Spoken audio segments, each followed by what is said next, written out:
अब मैं आमंत्रित करना चाहूंगी अगले वक्ता को, जो गुजरात से हैं, department of journalism and mass communication HNGU Patan से मुकेश जी माली आके अपने विषय पर विचार प्रकट करेंगे।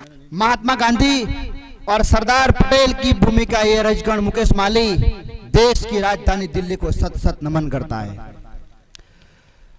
मंचस्थ निर्णायक मंडल और मेरे युवा साथियों,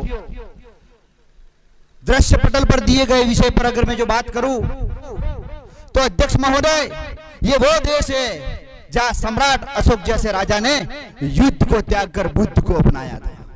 तो ये वही देश है जहां पे तक्षशिला और नालंदा जैसे विश्वविद्यालय देकर पूरे विश्व को ज्ञान से परिचित किया था। तो ये वही देश है जहां पे संत तुलसीदास, संत तुकाराम और संत कबीर जैसे महान संतों को भी जन्म दिया है। तो ये वही देश है जहां पे महारानी लक्ष्मीबाई, महाराजा वीर शिवाजी और महाराणा प्रताप जैसे महान योद्धाओं को भी जन्म दिया है। तो ये वही भूमि है जिस पर खुदीराम बोस, भगत सिंह और राजगुरु जैसे महान क्रांतिकारियों को भी जन्म दिया है। और ये वही भूमि है, ये वही धरा है जहां पे स्वामी विवेकानंद, बाबा साहब आम्बेडकर, महात्मा गांधी, सरदार वल्लभ भाई पटेल और APJ अब्दुल कलाम जैसे महान पुरुषों को भी जन्म दिया है। और पूरे जिम्मेदारी के साथ इस मंच से मैं बोलना चाहता हूं, जो वसुदेव कुटुंब का भाव देकर पूरे विश्व को एकता का परिचय दिया है।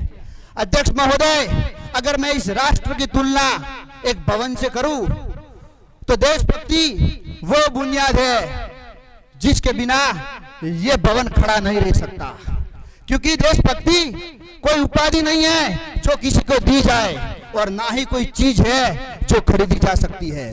देशभक्ति तो भावनाओं की वो पराकाष्ठा है जिसमें 28 राज्य, 9 केंद्र शासित प्रदेश, 22 भाषाएं और 1600 से अधिक बोलियां, भिन्न भिन्न आहार व्यवहार, भिन्न भिन्न विचार, आर्थिक, सामाजिक एवं राजनीतिक क्षेत्र में असमानता के बावजूद भी इस देश एक और अखंडता पे खड़ा है।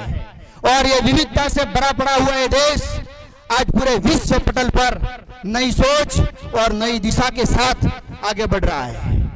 महाभारत में पितामह भीष्म ने दुर्योधन से कहा था कि हे दुर्योधन, राष्ट्र वो सबसे बड़ा धर्म है और देशभक्ति ही सबसे बड़ी भुजा है। अगर दृढ़